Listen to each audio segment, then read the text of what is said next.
Hello everyone, this is Shannon from That's So Po, and today I'm doing a review of Redemption in Indigo by Karen Lord. This is such a fun book. It is based on a Senegalese myth and follows a middle-aged woman, Pama, who ends up being given the chaos stick by some slightly interfering zombie spirits who have stolen it from the Indigo Lord. This chaos stick can affect outcomes based on chance, and Palma has to learn how to use the stick, fend off the Indigo Lord who's trying to get it back, all while dealing with a very difficult husband. So let me tell you about the reasons why I love this book so much, starting with the writing style. This has such a fairy tale or myth feel to the writing style. It is based on a myth. And I just really loved that. I love that third person narration, the omniscient narrator who sometimes jumps in to give some opinions about things. It is just such a great ride. I loved the way that you have things like, often fairy tales and myths have this idea of something happening in threes. It has characters who get out of very sticky situations with a lot of wit or a lot of smart talking. It has all of those aspects that make it just such a fun myth to read that I thoroughly enjoyed. Another aspect of the writing that I loved was the humor. This was such an incredibly funny story. I loved the way that it was told. I loved the way that things were phrased. There was so much humor just in the wording itself. Let me give you an example. Ansige unreeled the tale of his tribulations, thoroughly ransacking the truth and then dipping into the bag of embellishment and sprinkling with a free hand.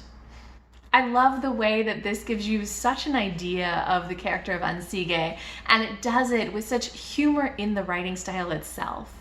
Another aspect of the story I loved was just the mythology. I really enjoy myths in my stories, and I loved all of the different aspects of Senegalese mythology that were in this. Things like the zombie, who are these spirits who basically can take on the form or the shadow of other animals or people, and then those animals or people just sleep while they use their form to do various things. Or things like the Chaos Lord, the Indigo Lord, who is able to affect things of chance, or things like the sort of trickster spider god. I've often heard him referred to as Anansi, although he has a slightly different name in this. So just seeing all of these different types of gods and spirits, that sense of some trickster spirits and trickster gods, I very much like too. Another aspect of this book that I loved was how feminist it is. It is really focused on Pama, who is this middle-aged woman who has a very difficult life situation because she has a very difficult husband.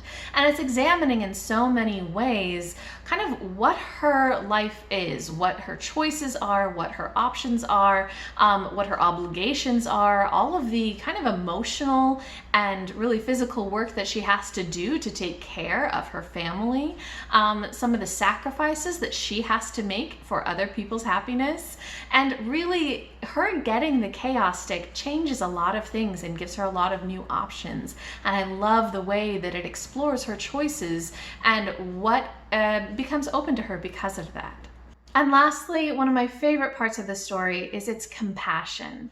I think that there are a lot of flawed characters in this story, but the story itself has so much compassion for them, even as it shows them making very foolish choices or being sort of difficult or doing things that are maybe harmful for others. It also shows a lot of compassion in understanding why they're acting like that, what kind of drives them, what experiences they've had that have led to that. And that compassion is something that I just really enjoy seeing, especially because I think it adds much more complexity to the story rather than having sort of a black and white, good and bad type of situation for your story. So that was such a highlight of this book for me. Overall, I think Redemption in Indigo is just such a great book to pick up. It is filled with so much laughter, so much joy. It also has a lot of really interesting themes and messages, and it's just heartwarming to read. It is pure joy to read this book. So if you have not read it, I really hope that you will give it a try. If you have read it, let me know what you thought. If you have any comments, any other thoughts, any recommendations, anything at all, just go ahead and leave me a comment down below.